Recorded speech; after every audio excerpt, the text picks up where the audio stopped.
All right. Hello, welcome to Washington Bernie Kratz Coalition, Our Revolution vetting interview of Jason Rittereiser, U.S.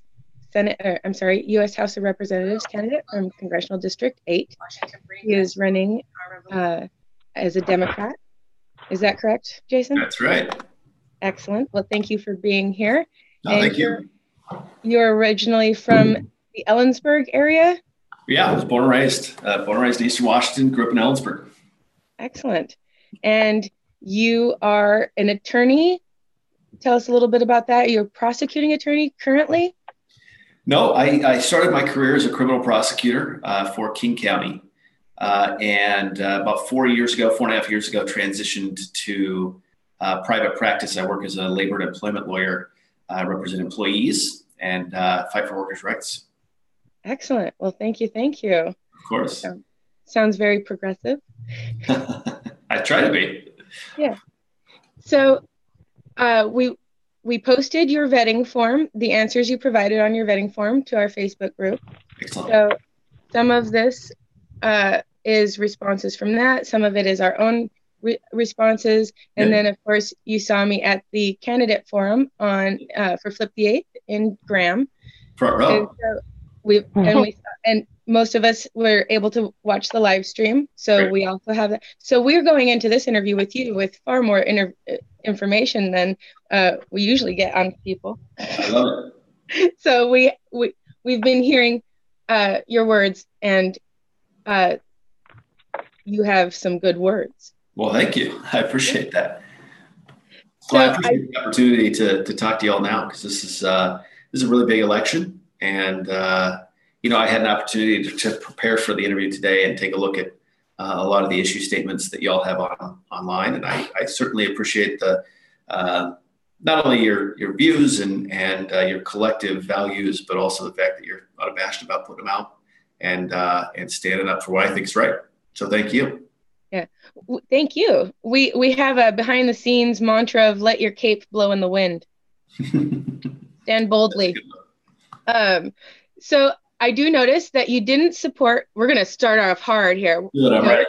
You didn't, and we are Washington Bernie Kratz Coalition, so we noticed that you didn't support Bernie in the primaries. Right. That's okay. Yeah. But I do feel that, you're working hard on behalf of unions. You have some progressive. If you're not claiming progressive, I feel like you're giving progressive. Some progressive stances, or you have some progressive shine on you. So do you feel that you're progressive, or that you've moved progressive at all since? I think I've always been progressive. I think I tend to be careful with, or try to be careful with labels sometimes, especially running in the 8th Congressional District. But I am sort of unabashed about my values and the positions I take. And I think I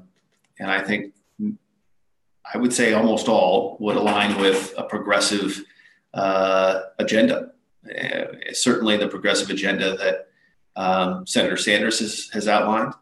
I supported Clinton in the election because I thought she's one of the most I think qualified candidates to ever seek the office based on her experience. But we all saw how that turned out. And so I think that and understand how well Senator Sanders performed in the district, and for good reason. I think this district is sort of a microcosm of the country. We have everything and on both sides of the mountains. And one thing that I think is true is that people are desperately in need of a new brand of representation. And desperately looking for leaders who are going to bring, I think, progressive values and actually represent working families again. And that's I think that's a criticism of the Democratic Party, to be honest. I think we've sometimes forgotten the core of our values and principles and how those can be carried out to actually bring change and represent people. Okay, so specifically regarding progressive values and the things that united so many people behind Bernie Sanders. What policies do you feel that you have a progressive bend towards? Yeah. Where are you going to plant your flag? I think that the greatest threat to our democracy today is income inequality.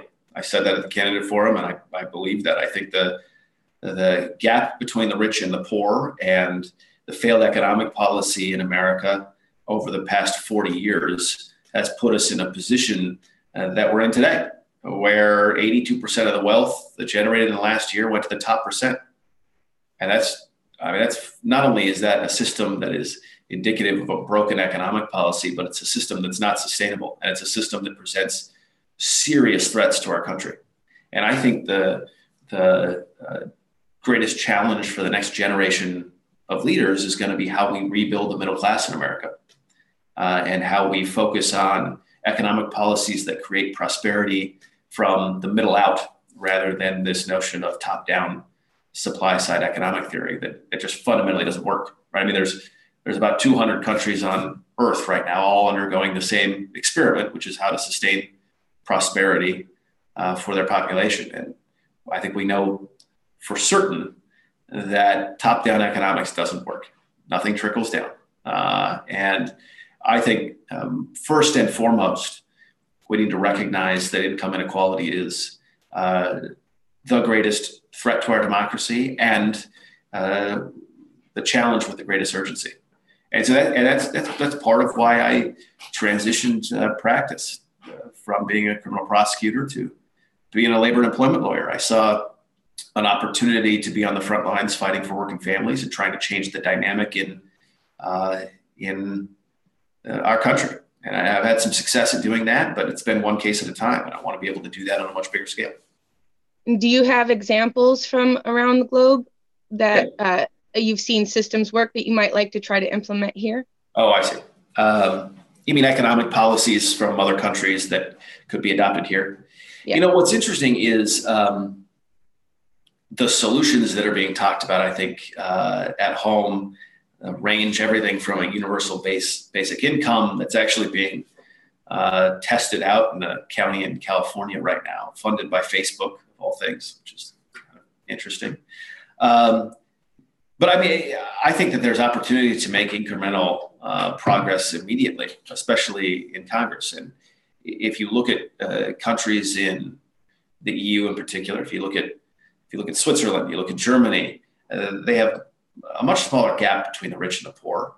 And as a result, much less poverty, much less homeless populations. I've been able to look at some of those models based on my work at the State Advisory Council on Homelessness. I was appointed by Governor Inslee about a year ago, right at the back end of a 10-year period where they said 10 years ago that we're going to solve homelessness in a decade. Well, homelessness is now a problem that is greater than it's ever been. And obviously, we're not approaching the problem or even understanding the problem in order to address it. And so an opportunity to drive economic policy that focuses on the fact that prosperity inherently comes from the middle of America, investing in infrastructure, raising the minimum wage, and creating family wage jobs. There's a big opportunity in the 8th District to do that. And so I noticed in, I believe it was the candidate forum, that you mentioned that 15 an hour might be okay for Seattle, but maybe it could be lower for the Wenatchee and Ellensburg communities.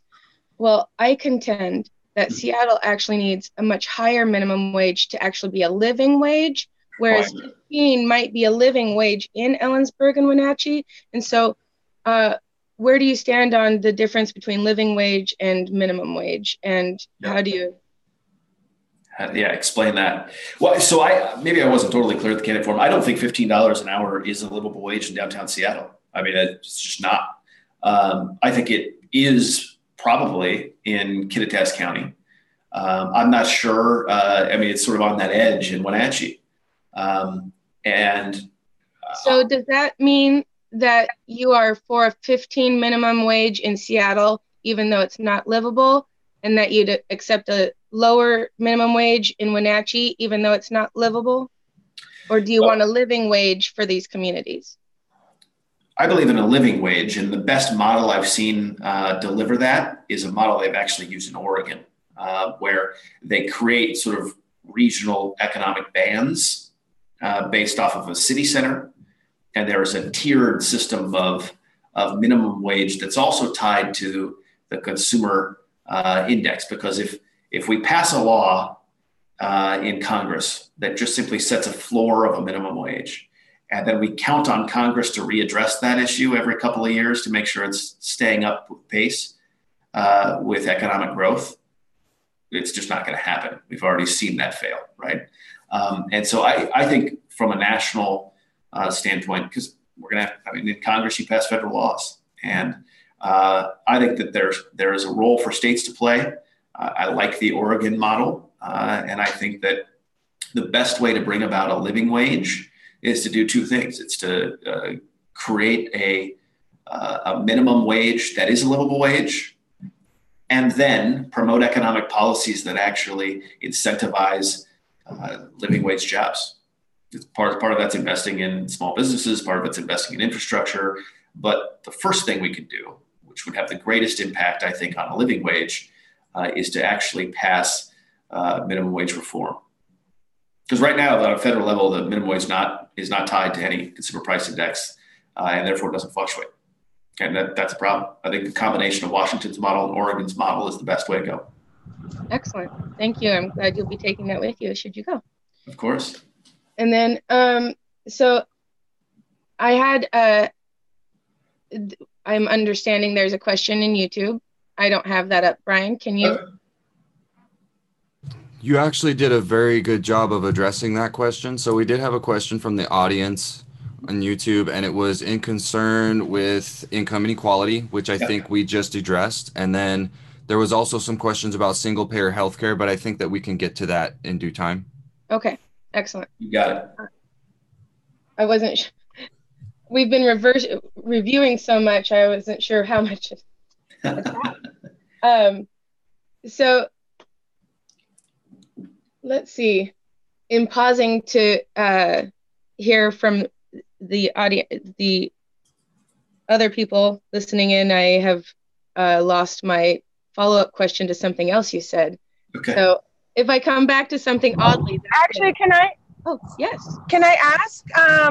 I'd really like to see about going through our list of. Yes. Of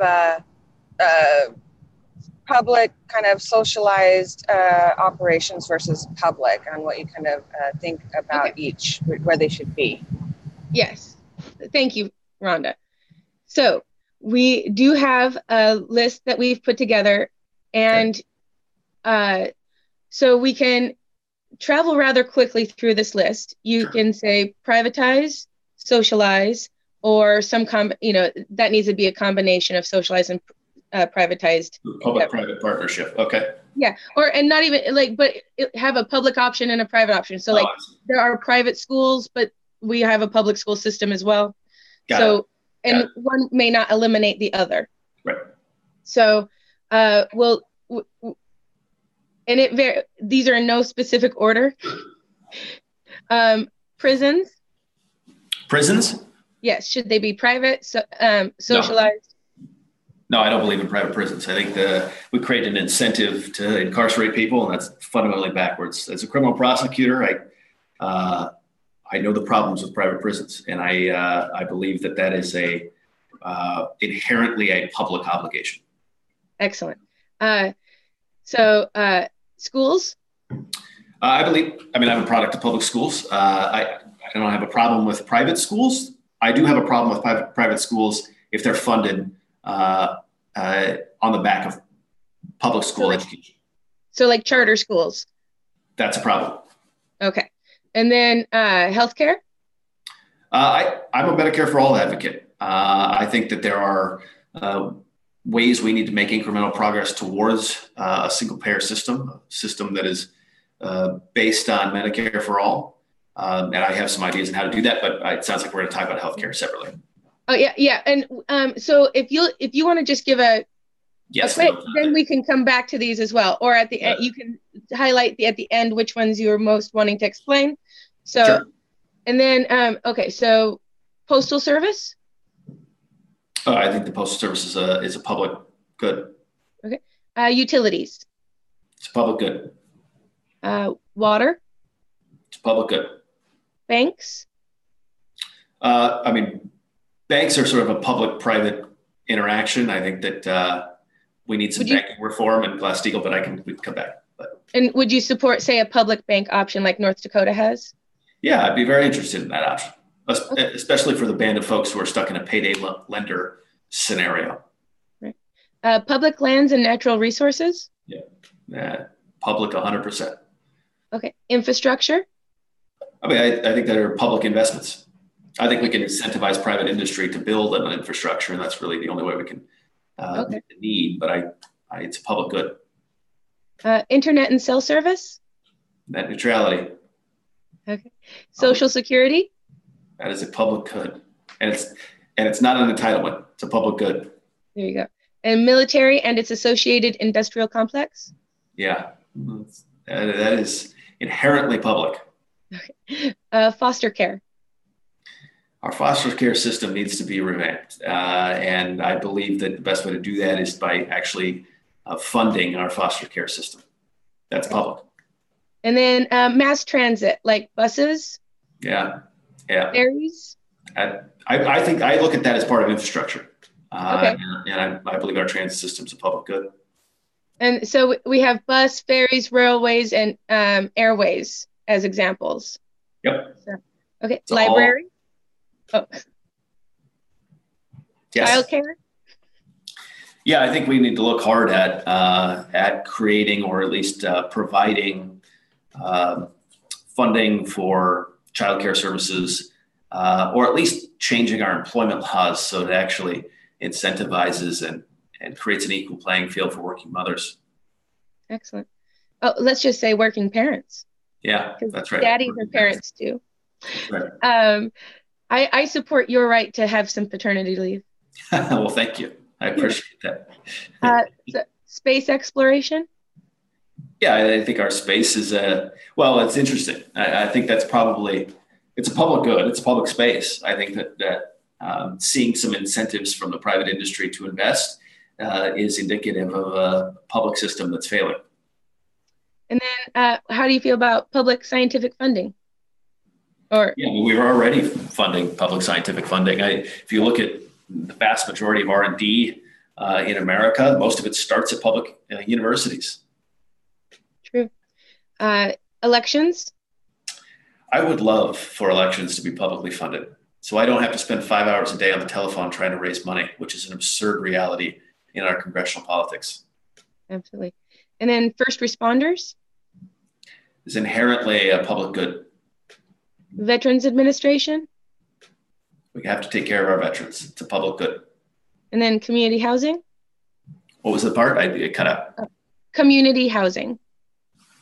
Okay, so affordable housing is one of those public-private partnerships where we have to incentivize private builders to build in the public space.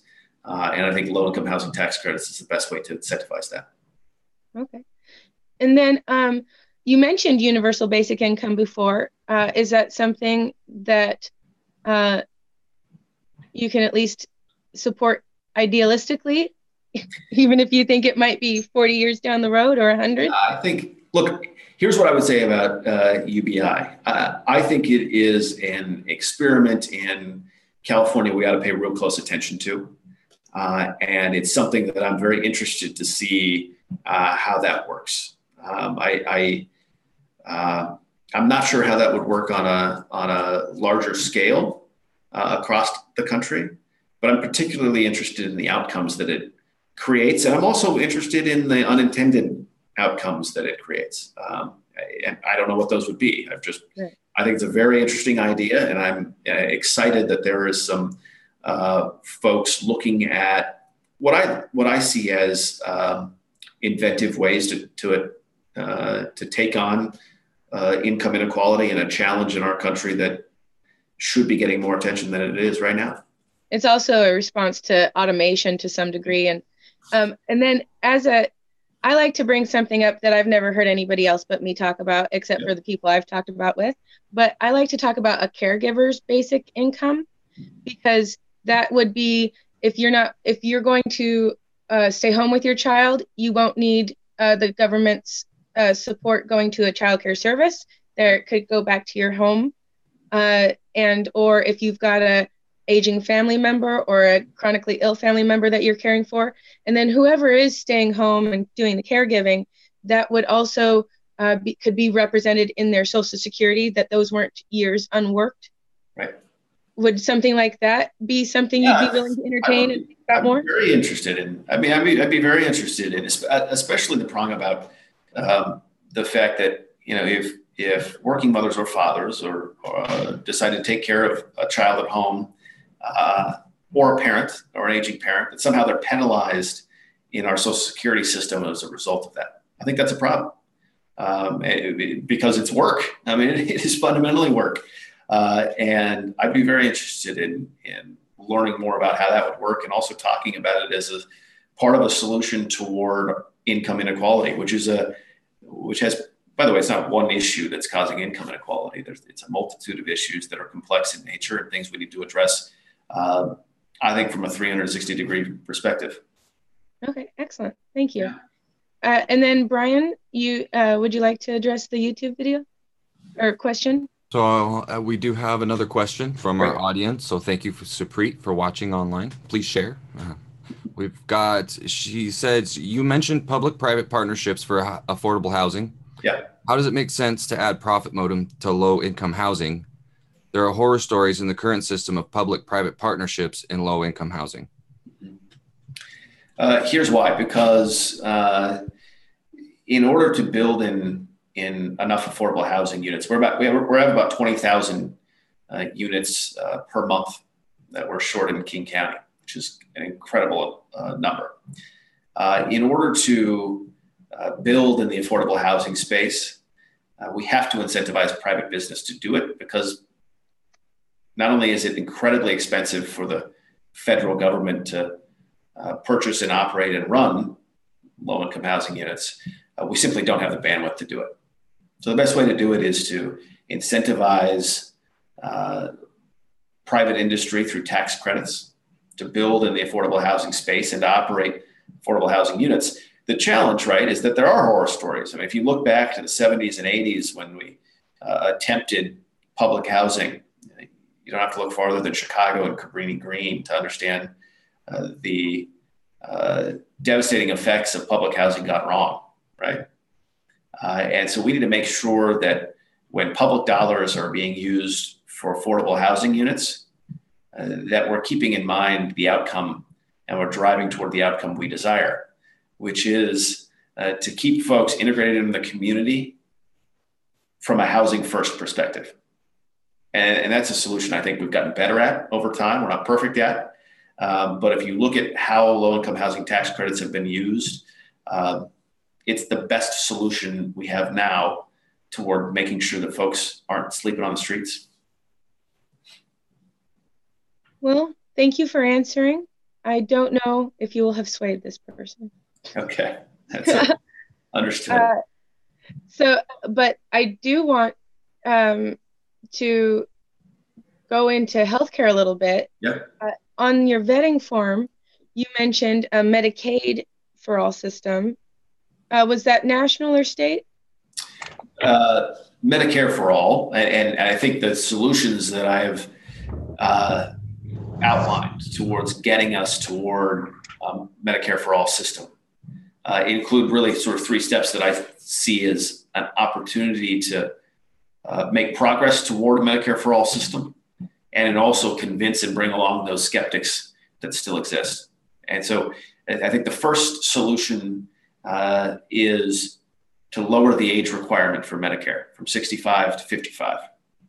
And I think the second solution is to raise the threshold for Medicaid, because in the 8th Congressional District in Kintass and Chelan counties, 36% of the patient population right now is on Medicaid, and they're working. So I think the best way to take care of those folks who are currently not Medicaid eligible, but can't afford to buy into a private market, is to raise the threshold for Medicaid.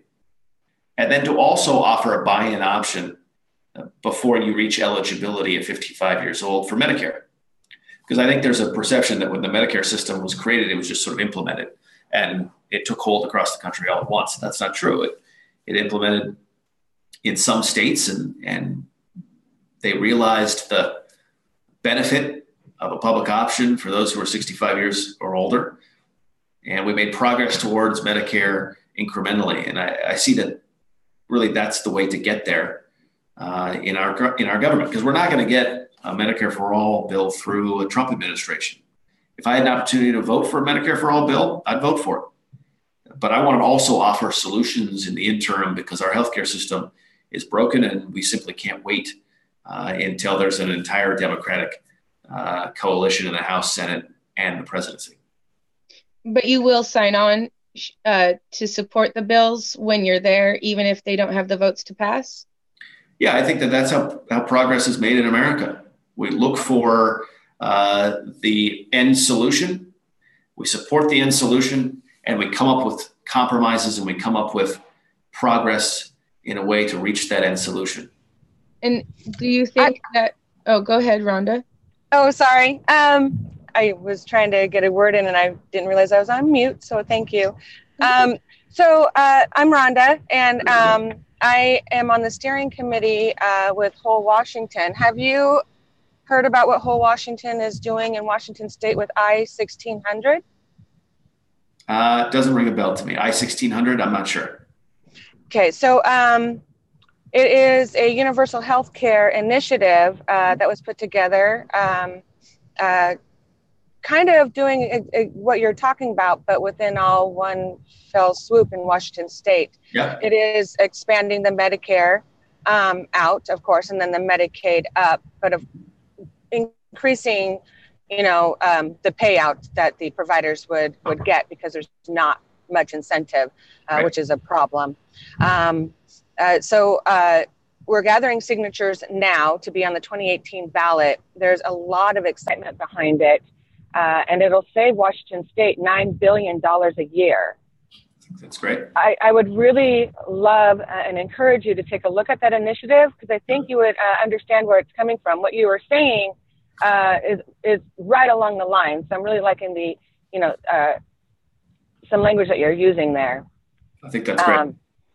So yeah, if you could take a look at that, and if it's something that you're aligned with, I know it's not something that you would, be able to vote on in Congress, but we're trying to encourage any candidates and incumbents to get behind it and work on it still within the state. So, well, thank you for your work on that. I think that's great.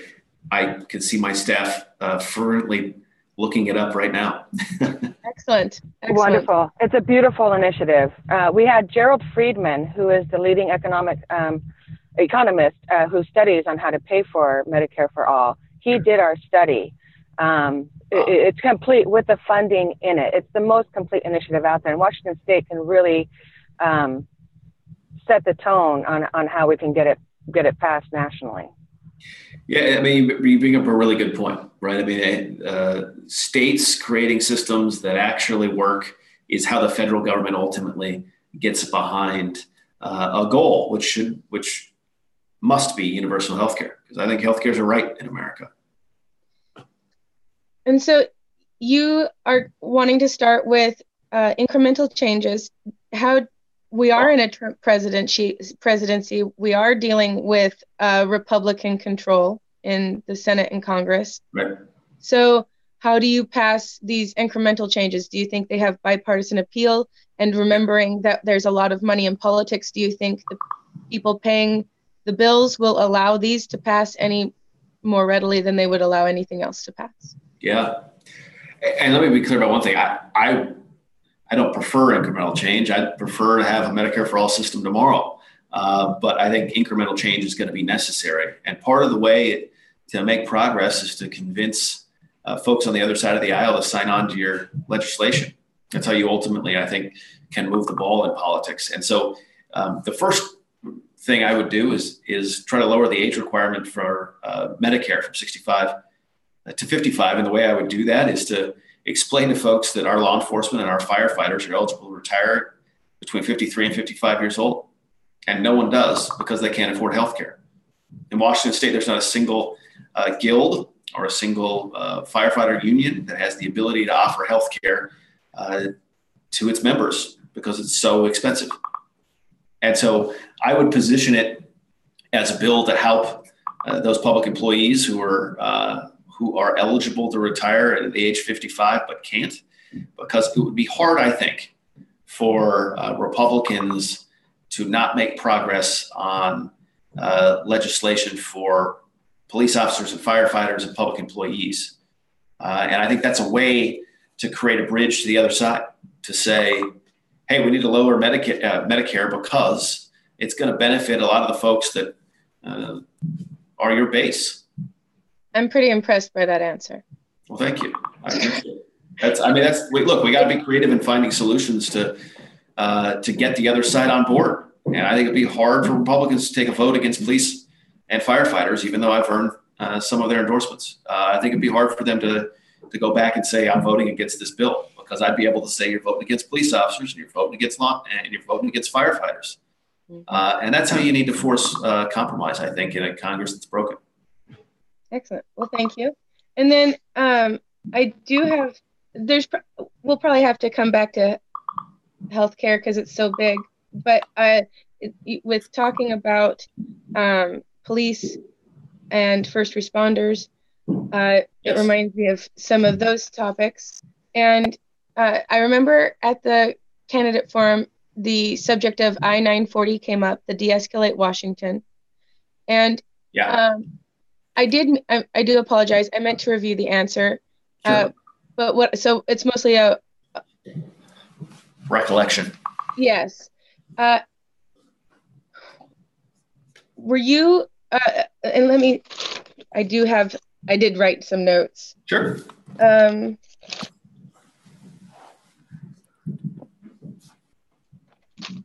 Okay.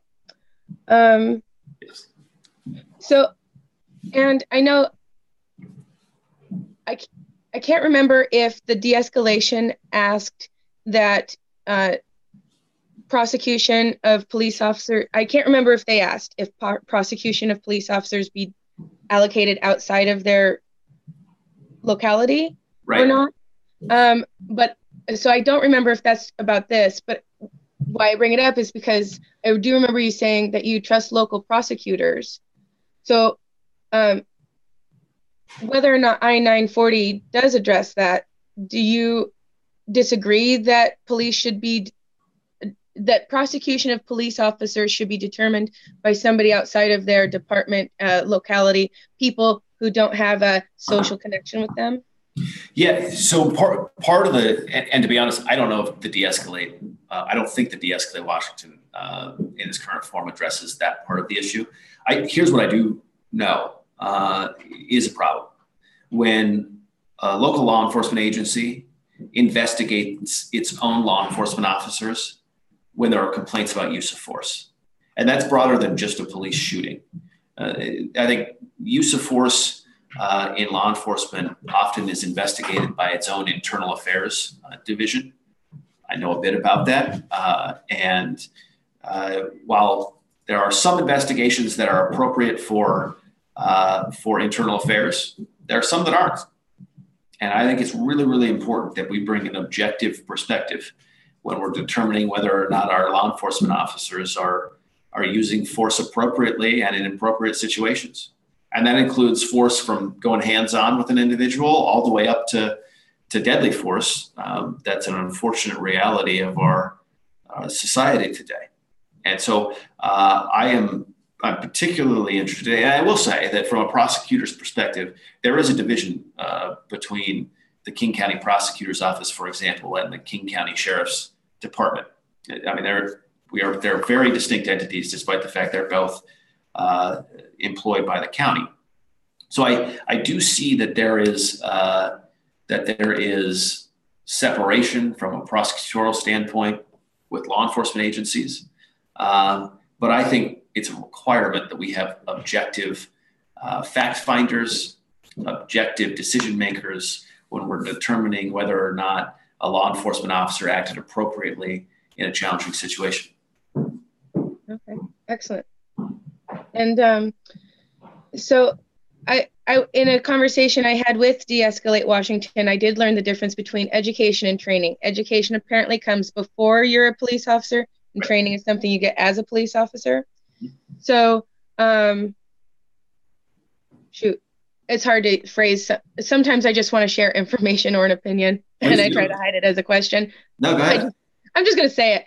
I want more education Yeah. for police officers. Yeah. So before you even qualify to get job, I want you to have a minimum of 2 years in a specific group, maybe of like psychology, or so, you know, maybe have options, but of a, not just any AA, right, but specific.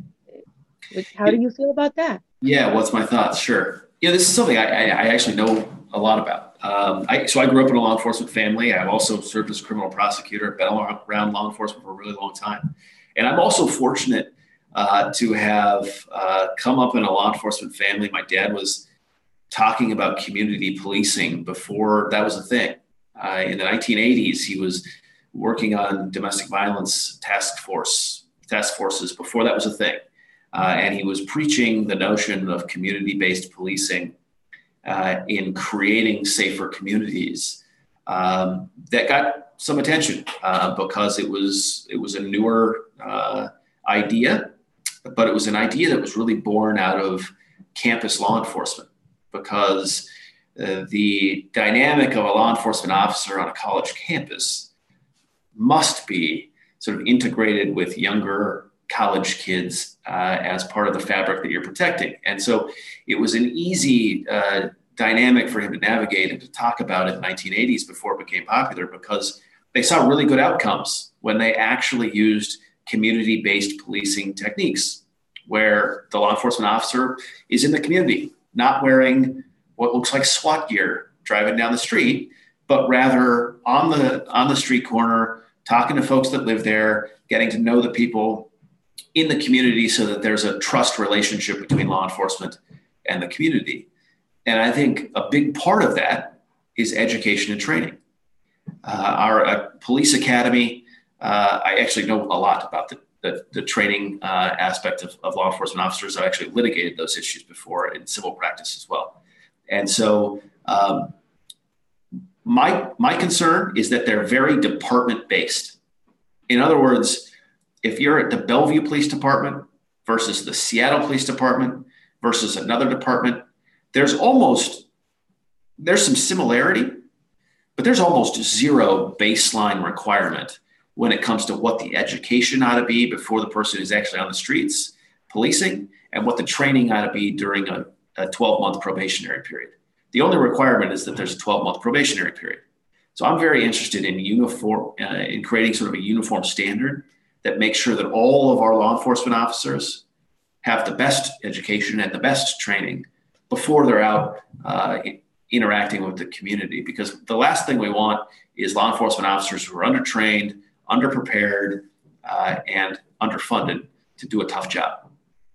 Absolutely. Thank you. And Brian has a question. Yeah. I would like to know, so since you're so in depth with that community in law enforcement and on the law side of things, what is your view on security forces and corporations using security forces for, say, like the Standing Rock protests? And then to counter that, also, I'm not sure how into current events you are, but how they marginalized riots by, like, say, a Super Bowl win, but it's a complete disaster when it's about climate change or climate actions or activists or protests fighting for rights. Black Lives Matter. Or Black Lives Matter. Yeah. Yes, thank you. I mean, so I see that as two issues, right? The first is the privatization of law enforcement, which I'm fundamentally against. I think, I've actually, we've all, I think, probably at this point had experiences with privatized law enforcement. And the folks that end up as law enforcement officers in privatized situations are often those folks who couldn't make it in departments with standards that are held to account to the public. And I have some pretty strong concerns about private law enforcement officers that carry guns in our community and have what seems to be some authority to stop, detain, use force. I think that we need to look very, very closely at the challenges that those type of problems create. And I'll be honest, I think that it's not just the Standing Rock protests that get attention, right? There are situations across the country every day where folks are marginalized as a result of the type of protest they're carrying out, rather than, and who they are, rather than being treated equally. And that's a problem. It's a huge problem. I mean, racial. And I do want to say with DAPL, they did have private forces, much like Blackwater, if not specifically Blackwater, Swan something, right? But they were using local law enforcement. They were renting out their police forces, their sheriff's departments, to put on private uniforms. That's a problem. That's a massive problem. Fix it. Yeah. No, it's a huge problem. I'm not as familiar with the laws, or if there are laws around private law enforcement and how they're regulated. I do know that they're under-regulated, and that's a problem. Well, then we'll rely on such a knowledgeable person in this area to develop awesome policy on it. That's the goal. That's exactly what I'd like to do. Look, I've been an advocate on criminal justice reform for a long time. And part of that is making sure we have an understanding of what progress we can make in criminal justice, and how I think what a modern approach looks like involves justice from a 360-degree view, making sure that we understand that we're trying to create outcomes in a criminal justice system, not just punish. Okay. So, Brian, anything from YouTube? No, not currently. Okay. We have an associate of ours who cannot make it to the meeting, but she is with the Progressive Party of Washington, and she has a couple of questions. And she asks about the Fair Cloth Amendment. Are you familiar with the Fair Cloth Amendment? I'm not. So it has to do with the amount of money allocated for the upkeep of low-income housing. Okay. And so I feel like I'm going to get this messed up. I believe the amendment itself reduces the money. So would you support the repealing? Or would you? Let me put it this way. I think we need to put a lot more money into low-income housing, and to making sure that folks aren't in a position where they're trying to choose between living in their car and paying a bill, or living in an apartment and not paying bills. And so I am, however the amendment is, if it's cutting funding to low-income housing, then I would be against that amendment. And we need to invest in these type of in this exact type of programs to make sure that folks at the bottom aren't carrying the burden of a broken economic system. Excellent. And then before I move on to her second one, Sure. In review of that list we went through, and to increase funding for low-income housing, how are we going to pay for it? I think it's the mantra of the day. What spending would you rein in? How would you reallocate? Or would you increase fundraising through taxation? Who would you tax? That kind of thing. Right. Well, we just saw a $1.8 trillion giveaway to corporations and the wealthiest people in the country. And so I'd start there. I mean, apparently if we have $1.8 trillion to give away, we sure as hell shouldn't be giving it to corporations in the top 10% in America. That's just fundamentally backwards. $1.8 trillion would fund healthcare in the country. $1.8 trillion would fund college and community college and trade schools. And I think we need to take a real hard look at a taxation system that, to me, took a left turn in the wrong direction. The basic premise, I think, of a taxation system ought to be that everybody pays their fair share. And that means closing tax loopholes at the top end, treating people's income the same, regardless of whether you make that on interest investments or through working a job where you're clocking in and out 8 to 5. And so I think there are opportunities to close tax loopholes at the top end to make sure that everybody's paying their fair share, because that, I think, inherently is what America ought to be about. This idea that we're giving money away to the top and pretending that somehow that trickles down and helps everybody pisses me off, because we all know it's not true. And they've sold this lie to the American public, and for some reason a lot of folks continue to vote against their interests as a result. And so we need to be transparent in our tax system, and we need to make sure that people understand that they got to pay their fair share. And we all, I think, do better when we all do better. And that's sort of a simple saying, but I think it's true. All right. Well, thank you. Yeah. And then, so I'm going to, I feel like a money follow-up question would be natural here, Yeah. but that's how but I want to make sure that I get both of Linda's questions. So then after that, we'll come back to money. Sounds good. So tell us about the Jones Act, and if you support it, or how you would address the Jones Act. And then she also asks about voting rights for Puerto Ricans and other people who aren't on mainland, primarily, who are in our territories, specifically to the presidential election. Yeah. Okay, so the Jones Act it's an important law. It's a challenging law. It's a confusing law, right? And there are two main sort of debates on the Jones Act that are challenging. One is the Republican debate or perspective is that it drives up the costs unnecessarily because we require U.S. flagged ships. And we suspend the Jones Act in scenarios like the Puerto Rican disaster to make sure we can get disaster funding and disaster relief there immediately. The importance of the Jones Act, however, is that it protects American jobs. And it also has implications on trade that are really, really important, because I believe in fair trade. I believe in a trade system that is built to ensure low-cost access to foreign markets for our products, but while also protecting American jobs at home. And so, the Jones Act there are parts of it that I think need to be readdressed. I think as a whole, the Jones Act is important. But that's a very complicated, sort of in the weeds issue. Yeah, we need a bushwhacker.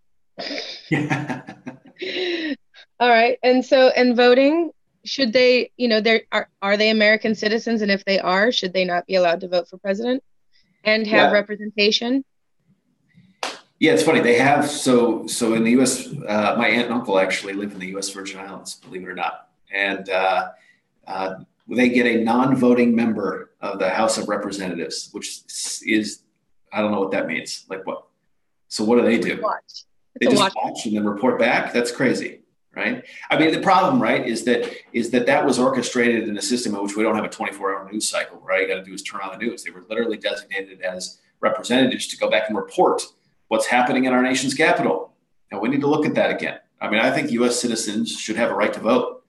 And I think that when we don't allow U.S. citizens to vote, and that comes as more of the Voting Rights Act in general. I mean, look, we've created a voting system. The Republicans have tried to drive a voting system that marginalizes people and prevents them from voting. I mean, look at their attacks on the census that's upcoming. They're literally defunding the census so that we don't count minorities and populations to make sure that Democratic states don't get additional representatives. That's going to affect the 8th Congressional District. If you threaten immigrants and then you defund the census to be the ability to go out and collect information on those folks, you get inaccurate counts, what hurts it hurts minority populations. I mean, it's clear effort. And so I'm actually in favor of automatic voter registration. I'm in favor of actually promoting policies that allow people to vote in our democracy, because that's fundamentally what it's about. Excellent. So thank you for that. We've got some exciting. I wanted to jump in. Yes, Rhonda. I was fortunate enough to go to the Unrig the System Summit in New Orleans this last weekend. Okay. I'm a part of Represent Us, which is champions the American Anti-Corruption Act. Yep. And so it is full of wonderful, beautiful policies in there. Yes. And so the voting systems, there's a bunch out there that are being tried in different communities, and there's a lot of hope there in expanding. What is your thoughts on like ranked choice voting or star voting, or to be able to open up more of a proportional representation of the communities? Right. Have you thoughts on? Are you leaning towards one way or another? I know in Washington we are looking at enhancing the ranked choice voting system, but do you have one overall that you're leaning towards looking at? I'm not sure. Here's what I don't know. I don't know sort of the unintended consequences of additional voting systems. Like, I haven't studied that enough. I do know that our system of voting in America right now leaves out whole swaths of people that are underrepresented. And that's a problem, and we need to address it. In Washington State, it's much better than it is across the country. I think it's in part because we have sort of a nonpartisan, and I use quotes, redistricting commission that has combated some attempts at gerrymandering. We also have a vote by mail system, which doesn't require people to go stand in the cold outdoor polling stations for hours and hours and on end to cast a vote. And so I think we've made some incremental progress in Washington State that's positive, but I'd be particularly interested in looking at systems that could promote what our end goal ought to be, which is that in America you get one vote per person, and ultimately that should and each vote counts, by the way. And so I think that should be something we take a hard look at. I think incremental change is going to be tough on voting rights issues. I think we ought to start with creating mail-in ballots as an option across the country. I think we ought to start by creating nonpartisan redistricting commissions across the country. And I think we also ought to have automatic voter registration. That's great. Let me see. I had a bridge and it broke down. That's all right. Yeah, there was. Oh, okay. So you were talking about how the census. Yeah. And I feel like, and what a difference that is when you underfund the census. Like CD8 is large, and the space between people is expansive. Yep. So that's one. It's harder to get from person to person there. Yep. And then versus in CD2, it's all compact. I think it's one of the smallest CDs in the state. You're right. And it's like if you're door knocking there versus door knocking in 8, that's a difference in months. Literally. Oh, literally. So, yeah. Well, and part of the problem, right, is that where funding really has an effect is in more rural, more spread out congressional districts so every congressional district in the country has around 700,000 people in it, give or take. And in Washington, so the 8th congressional district, even at the last census, was at 728,000. So it was already on the high end, right? And it's likely that there's significantly more people than that. And so part of the challenge in combating defunding census is that that's a really sort of tricky way to ultimately affect elections that doesn't really seem like you're affecting elections from an optics perspective unless you really understand what the Republicans are up to. And so we're going to have to work hard to make sure that now that we're combating gerrymandering across the country, we're about 15 years behind, right? And I'm fearful that we're not being sort of progressive enough in what we're doing to combat other attempts that are trying to cut down people's voting rights. And one is defunding the census. Yeah, sometimes you have to ask for the whole loaf and hope for half. You got it. That's exactly right. I do want to encourage everybody go and ask for Medicare for all, and don't tell them where you're willing to negotiate on Medicare age. Keep that one to yourself. Go boldly for Medicare. But but speaking of CD2, yes, you worked for Rick Larson. I see in your paperwork. When was that? What position? What'd you learn? I've learned a lot. So I worked for Congressman Congressman Larson in his 2006 reelection. So I just graduated college at the University of Washington and had an opportunity to delay law school a year and go to work for U.S. Congressman. So I worked in his field staff in the district. So I was based out of the Labor Temple in Everett and had an opportunity to work on constituent issues. He sat at the time on the House Armed Services Committee, and we were at war. And he also sat on the Agriculture Committee, and it was a year that the Farm Bill was coming up. And what was shocking to me at the time is that when he sat on the Ag Committee, he was the only congressman west of the Mississippi on the Agriculture Committee. And if you think about where we grow our crops in America, that's crazy. Right? Yes. And so it was a fast education on congressional politics. At the same time, it was a fast education on policy and policy making at the highest levels of government. And seeing how I think a representative should approach Congress was impactful on me. I mean, I think a guy named Jeff Bjornstad was Rick's chief of staff at the time, and he fundamentally believed that congressional representatives' obligation is to learn and listen, and then ultimately help and lead in Congress. And I've adopted that philosophy, and I think it's absolutely true.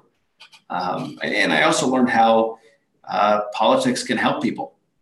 I mean, at the end of the day, that's what politics should be about. It should be about going to work every single day to try to make people's lives a little bit easier. And I think Rick's done a pretty good job of that. I haven't agreed with everything he's done, but I think he's ultimately approached the job correctly. I think that's why he's continually retained in Congress. Well, thank you. And then we're closing in on an hour, and I'm not ready. But I vote to leave this open as long as we're able to. Okay, so you did, before we started going live, say that you were willing to stay, and but just for our live audience, we were going to end the hour and then continue recording. But so suffer, live people, like, oh no, we're not ending. Sorry. So right. We would like to follow through on our promises.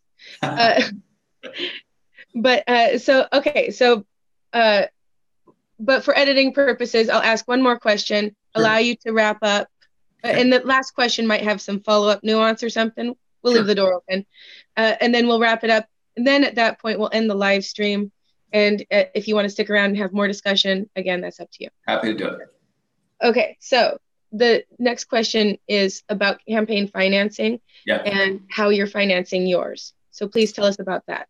Yeah.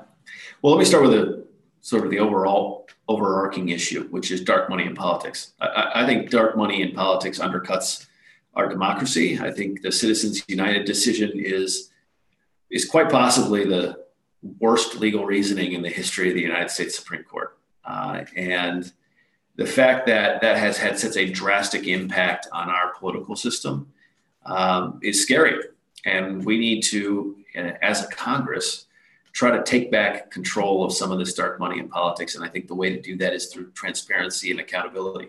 There's no reason that we have to wait 3 months for filing reports to understand who's spending millions of dollars on our political campaigns. That's crazy, right? I mean, if you're going to make a massive contribution in a political campaign, we should be able to run that information on the front page of every newspaper in the country if we want to. And the way to do that is to have access to that information.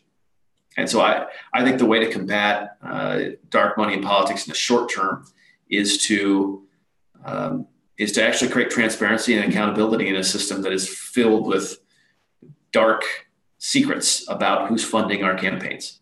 My campaign, turns out, this won't surprise anybody, there are no corporations that are particularly interested in what I'm up to.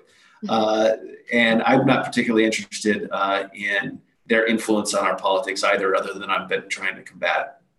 I mean, I've made a career out of taking on big, powerful interests that don't play by the rules and standing up for people as a result. And the way we've been able to fund our campaign is through a heck of a lot of hard work and convincing people to give their hard-earned money to us so that we can try to create better representation in the 8th District. We have over 1,700 contributions. Every single one is from an individual. And we've raised money very differently than Dino Rossi. We've raised over $430,000 already. And we've been able to do it by raising money in Washington State, with the exception of a couple of my relatives and a couple of my friends who are outside the state. But a lot of it has come from my network and folks who believed in what we're trying to do. And I got a donation of 50 cents the other day, which was one I'm particularly proud of, because I'm sure that that's all the person could give, right? And the reality is it all matters. And so we've been able to convince folks to jump on board and make a contribution to help us get out our message. Like, look, we're not going to outraise Dino Rossi, but we do have to be able to raise, unfortunately, an amount of money that's going to allow us to communicate with the voters in the district to convince them there's a better option than Dino Rossi. And that takes a lot of money these days. And so we've been working hard to make sure we can compete, because it's that important. Well, I do want to give you hope that, we had a candidate in Tacoma for city council, and he was outspent, but he won because people door knocked. That's right. No, that's huge. I think the grassroots power in this election is going to be huge. Yeah. So you're not taking corporate money, right? But it sounds like you're saying at a certain point you're going to have to. No, I don't take corporate money. So so you're putting a pledge out there? Yeah, we don't take any corporate money. I'm sorry? We don't take any corporate money. Okay. Yeah, excellent. Simple as that. Now, here's where the nuance is in campaign finance, right? There are PACs that are separate from corporations. So there are super PACs, then there are corporates, then there are corporations who give money, and then there are things like unions that have a PAC to be able to give money. Now, the union PACs have the same, actually slightly stronger contribution limits than even individuals do. We haven't gotten any PAC donations, but if the police guild or the firefighters guild or the carpenters guild or carpenters union were to support our campaign, they could write up to a $5,000 PAC check, which comes from individual members' donations. It's a collective of member donations that go towards a contribution. I think there's the distinction. Yes. Yeah. I understand that distinction and have different responses to each category. Yes, right. And it's, like anything, there's some nuance, but we don't. I don't get supported by corporations. Okay, and then so touch on that though. I'm on the web right now, and I'm looking at your campaign and some of the financing. It does look like there are some contributions from corporations. Like Amazon, Microsoft. Are those the employers? Is that the employers of the donators? That's if you sort by employers. They're the people who work for those employers. It's different. Okay. Thanks for clarifying. Yeah, of course. I got confused the first handful of times I tried. I even looked at our report and I said, "What the hell is this?" And they're like, "No, that's just the employer list." I was like, "Oh, okay, yeah, awesome." No, we're very careful. Excellent. Okay, excellent. And so there is an Anti-Corruption Act that if you haven't seen it, it's great. Check it out. Okay, excellent. Oh, Rhonda, do you have something specific on that? Well, we kind of touched on that already. Have you endorsed the American Anti-Corruption Act by chance? I have not endorsed it publicly. I have read it in preparation for this meeting, and I support it. I think the idea that stopping political bribery and ending secret money in our politics is essential. And it's something that I'd support. And here's the thing, there's a difference between supporting something and being an advocate for it, right? Right. And I choose being an advocate for that. And I mean, I will push campaign finance reform if I have the benefit of going to Congress. Right. So we do ask, people to sign on to where they would, if something came in front of them that is in that they would, support that, or, be active on Champion of those. And in essence, what the act is since the 70s, laws just get stripped away that were in place for our protection. And Right. in essence, it's really putting that back into place. So if, you think about it or you look at it a little bit more, I would encourage you to at least, endorse it. It does say a lot. And I know just endorsing something isn't necessarily what we're all about. We actually ask our candidates, our members to actually work on all of these things we're behind.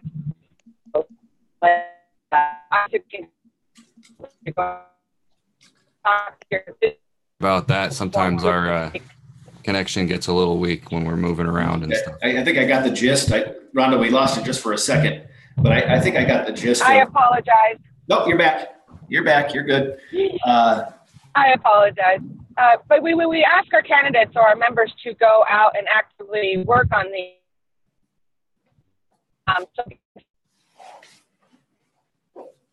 Okay. So, Rhonda, you have to park. I'm done. You go ahead and take it away. All right. So, was there more to what you wanted to say to Rhonda, or I appreciate the perspective and the difference between, just signing on to something to sign on to it and actually being an advocate on these issues. And I don't think there's anybody in the world that hates raising money for political campaigns more than I do. I promise you that. And so I, not only from a sort of selfish perspective, but I think it's the right thing to do. I think we need to take a really hard look at how our campaigns are funded in America and make sure that we create change that I think all of us ought to be supporting. Nobody thinks that big corporations should be buying our political elections except for those who benefit from it. And that's wrong, because almost all Americans don't. And so I'm very interested in changing how we approach financing our elections, especially at the congressional and Senate and presidential level. Excellent. Well, thank you. So we'll give you some time here to tell us anything that we haven't gotten to that you think is important. Tell us, who you are, where you're at, and how to help. Sure. Well, thank you all so much for giving me the opportunity to address your group. I think if there is any positive that has come out of our current political climate, it's that there's a whole bunch of folks who are organizing around a common set of beliefs and a common set of values, and making sure that we deliver the country that we ultimately want. I mean, I think President Obama was right on when he said that, we can be the change that we seek. And I think the way to do that is through this exact type of organizing, this exact type of grassroots fundamental activism. And it gets me excited because it means that people are engaged in this race, and it means that we can make a difference.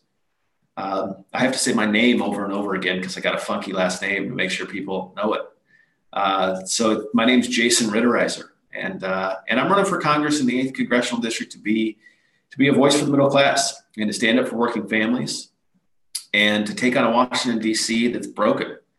I mean, our government has not been serving people for a long time. And Donald Trump is dangerous. And he is a symptom of a problem that is much broader than his presidency. And it's something that we're going to have to work hard to combat, and it's going to have to be something that we work hard to correct. I'm part of a generation that, for the first time in American history, is going to be worse off than our parents, and a generation that's going to have to deal with the devastating effects of an income gap and a pay equity gap that is crushing middle-class families.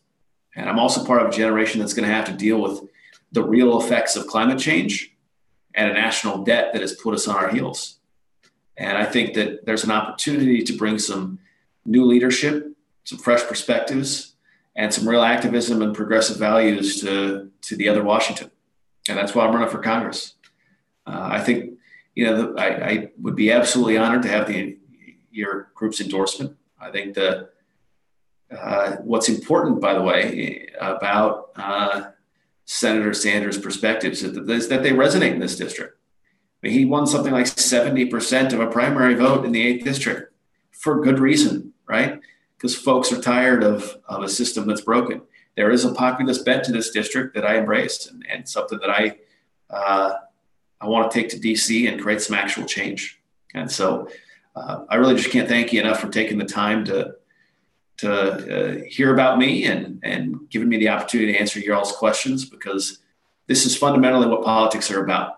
Politics are not won on some big center stage in front of a camera. They're won in debate halls. They're won in kitchen and cabinet discussions. They're won at dinner tables in people's homes, and they're ultimately won now over a video chat. So Indeed. I really just want to thank you for the opportunity to address your group, and I'd be honored to have your support. Well, thank you for joining us today, Jason. It was a pleasure for us as well. And actually, before we leave, could you please let everybody know where to find you? Yes. And how they can actually help your campaign, or where you are looking for some. Thank you. Thank you, Rhonda. Good point. So we're online at jasonrittereiser.com. It's JASONRITTEREISER.com, jasonrittereiser.com. You can also check out some of our issue statements online there as well.